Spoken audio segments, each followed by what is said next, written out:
Good morning. This is Shantae with Brown Sugar Talks Under Black Unicorns. And today I am talking about Black saints and martyrs. So, it is so important to me. Like, I really do love Black art. The one thing that I think a lot of African American, I can only speak for Black American because that's my experience. But as far as the Black American culture, I know that within the culture that I have lived in, like most of the religions have always been either Baptist or Church of God. So when you are in those realms of religion, usually these people say, or usually it's taught to you that there is only one God, there's only one this, one that, one religion. And if you venture off into different religions, or if you try to learn about different religions, it's usually shunned upon. When in reality, nobody should be telling you to stick to one thing or to learn one thing. And even if you do believe in your one thing, it's good to study other things. Not because it's your enemy. That's because it'll make you more versed in what you're speaking about. Because what you will learn is that no matter what, they all relate. I used to tell my students about how everything relates. Like how, say for instance, you're an art major, right? And you're not a history major. But if you learn art history, you and the history major are able to take events from art or different art pieces and also relate them back to what was happening at that time in history, as far as war, as far as politics, as far as the country goes, as far as like the situations with money. So maybe the culture was declining. They would use different types of art materials at that time that would save money for them to be able to use it. One example is the filigree ring, 1920s. So in the 1920s, there was like a huge decline in wealth, and people couldn't afford a whole lot of things. Everybody in the house had to work, even the children. So for marriage, then they created a filigree ring. A filigree, they would actually take out parts of the gold. Like it wouldn't be a full gold ring. It would be a ring that was embellished with design so that it wouldn't be a complete gold band. So that's how they got the filigree design.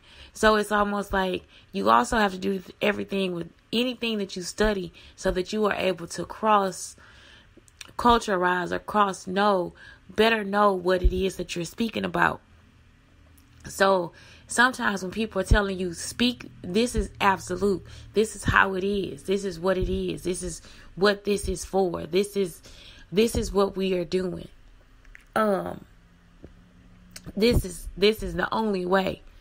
Usually you want to kind of veer away from that because it's not the only way. My thing is when people say, I don't listen to kids, I'm grown. And it's like, well, maybe you're not, because as an adult, you start to realize that you don't know everything. And if you know everything, then you're stuck in a world of ignorance. So that's the whole thing. It's like you still have to open up yourself to be able to listen.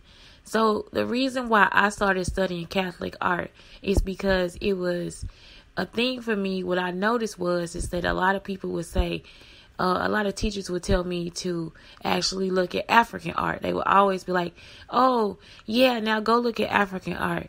Not knowing that I had already studied African art. I had already studied like most of the parts of African art. The one thing that I would notice in African art is that some of the people in the African art were Catholic. Not only do we as African people or African Americans, we use symbols to represent a lot of different things that we do. Sometimes we don't use words. Sometimes it's just a symbolism. And that's just like from a high five to a face that we make, from to the side eye we always use some symbolism of what we're doing to represent who we are. And we take that symbolism and we know it. Even down to superstition. So even if we look at superstition, we start to see that, well, this is a symbol of something else, right? Cross your fingers, throw the salt over your shoulder. Just all these different things give us scratch your hand when money is coming.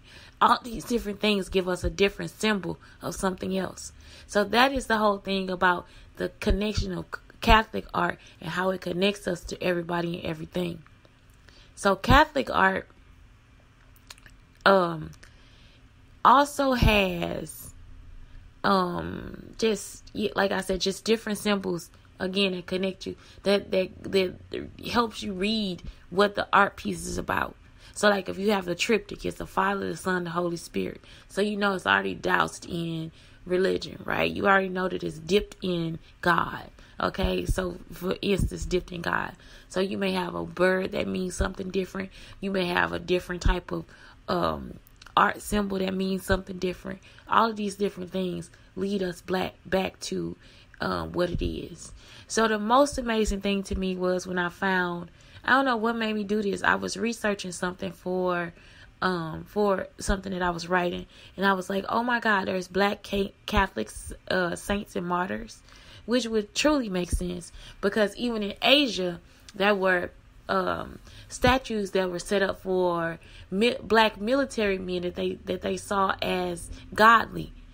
So it was like even there they were able, they even when they cross culture with Asian and black men, it was a symbol or set up to look at the black man as a god. So it would make sense, right? So a Black Catholic saints and martyrs. So the first one is Saint Anthony, the Great of Thebes. Now, when I was reading about him, the one thing that I noticed was that he had a thing for fasting, and not only that, he would fast, and then he would have so many attacks or whatever, or he would do so many things as far as fighting against God. This is something that I really did notice, is just like he did not want any temptation. He wanted spiritual purity and freedom from temptation. So he would envision a struggle against the devil, and he would just like fast and have to fight with God. Now, the reason why this was something that this was like somebody that actually meant a lot to me, Saint Anthony of Thebes or whatever, is that, if you've ever had a situation where you're fasting and you actually have a spiritual moment, then you actually know that the fasting will lead you to maybe not, to conclude something else. But what I'm saying is, like, you have to be sure that your body is nourished or whatever.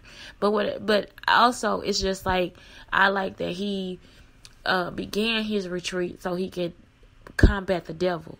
And what you do really start to realize is that when you listen to his story, it's just like, or when you read his story, is that the combat was really with himself. It's just like his temptation. So it's like we stop sometimes and we don't think about what our temptations are. Sometimes we'll take blame and move them to somebody else. And it's like, well, no, those are your temptations. Not everybody's temptation is going to be the same. So that's going to be your actual fight with the devil. Like, because all of us have some type of issue that we fight. And I call it demons. Like, I'm not joking. Like, I'm just like, that's your demon. Like, that's the devil that you have to fight. So he took a chance to take some solitude against what he was doing. Once he took the solitude, he then therefore wanted to create. He then therefore found ways to fight him to his temptation. So he would say that in his fast, the devil would appear to him in the form of wild beasts, women, soldiers, sometimes hurting him to a deathly state. He endures so many attacks that he convinced himself they were real, but it could have just been because he was hungry, So even in his pilgrimage, I think that at some point he found a group of people that were there for him in the times or whatever, that he actually had to come back to people. So even with this situation, like, I always think that fasting should be something that's natural and that's that your body is ready for. A lot of times we try to A lot of times we try to set up different types of fasting just because we thought they were safe. And the one person that helped me with this part it's like it was a scholar. I don't remember his name, when he told a story about man, I love this. It's a TED Talk. It's a story about, and I think I talk about this a lot because it's like one of the most profound things that I have ever heard before. It's a story about David and Goliath. And he's saying that Goliath was actually, is actually is something wrong with him. Like, he's actually the person that has the problem. And David is the one that is the stronger person. So if we look at the story the other way around, you get a different idea of what the story was like. Because Goliath was actually, in that time, he would have been handicapped. If he was that big and that strong in a time where people were shorter and smaller, he was saying that he had a lot of handicaps. And so, for somebody to think they were defeating him when he probably wasn't even that type of person, he was probably a gentle giant, you see.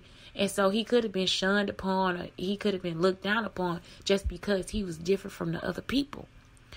That was something that I was like, whoa, that's like it's like a different concept. And so that's when I started looking at these things, and I'm like, listen to his story. You have to read the story. The story is just saying, like, he had a lot of combats with a lot of issues of being a man, right? And so it's like, we look at it, we make him a saint because of this, but at the same time, it's like it really wasn't anything for him to fight. And so I don't know. It's like, It's like we have to really take into consideration what our devils are and what those demons are presented to us and different things like that. And sometimes we will fall prey to them. I think everything is done in moderation. Sometimes you drink, sometimes you smoke, sometimes you hang out, but everything is done in moderation. You're not going to do that every day. You're not going to do those things every night. You're not going to get drunk every day. You're not going to get high all the time.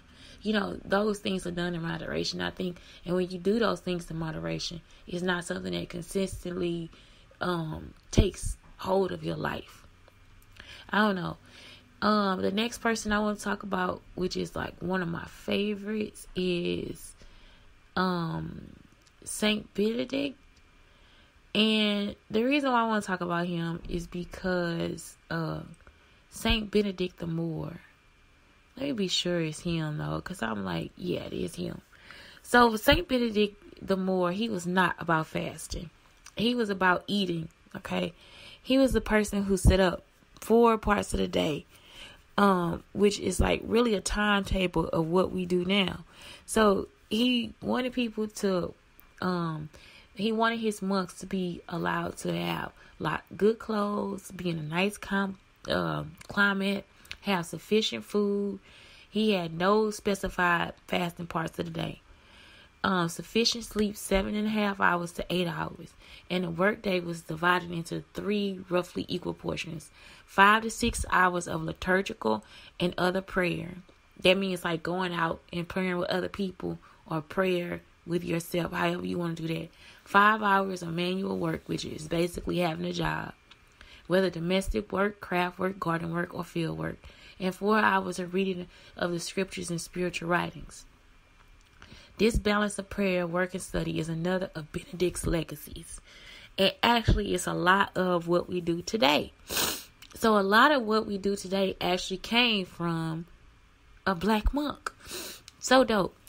I just really like how his day was organized. Like how all these different systems were set up for just all those different things. I always say it's 4 parts of the day because a lot of people don't include like the sleep, but it is 4 parts of the day. I do appreciate everything that he has put forth for us, like as far as like just I mean not everything, right? Because I think what's his name, Jim Carrey said this. It's like the reason why we're not happy is because the things that are going on are set for a spirit.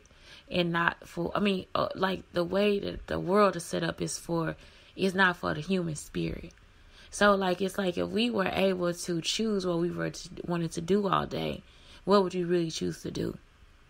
And so I noticed that when I did not have to work, I just chose to create. Like I would create all day. If I really wanted to do something all day, I would create all day. And so, but it's not set up for everybody to be that way. It's almost like if you're a person of color or a minority, then you would have to actually hunt for those opportunities, or you would have to have those opportunities you would have to find space for those opportunities. You understand what I'm saying? It's like, as a minority, you have to work a job to even get a chance to have a job. And so what I don't like now is like how people set it up. Like, you know, if you're not doing this, then something's wrong with you. If you're not doing this, then this is not. Well, some people may be doing what they want to do. You know, what if you grew up and this is what you thought that you wanted to do? Like, this was what you really wanted for yourself. And that's what you're doing. Maybe you are happy. Maybe the money is enough. Maybe it's enough for you to take care of your family. But what if you're still in a situation where you're not happy and it's not enough, and it's not enough to take care of your family or even take care of you? So I really do like the way he started everything off. I hate the way that it has transitioned for life today. You understand? Because in his, it was a choice of what type of ministry you would do, or what type of job you would do. For now, it's like we get jobs and stuff, and it's not even really what we think that we wanted to create for ourselves. So, I don't know. That was it for me. I think those are the first two saints I wanted to talk about, just for today.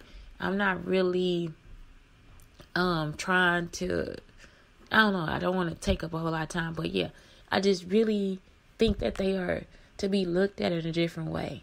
And I'm really grateful to know the stories that happen behind Black Catholic saints and martyrs.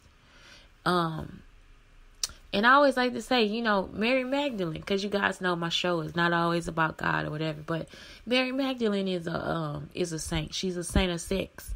And it's not the sex where you just want to go out and have sex it's just a horrible thing. It's actually the whole thing about waiting for the perfect partner and waiting on a person that is there for you. I am not a Catholic, and I have not gone through Catholic studies, so I may not be correct. This is only just my idea and my conclusion of from one part of history to the next. Because I feel like sometimes we don't take into consideration the past as how we're going to give it to the future.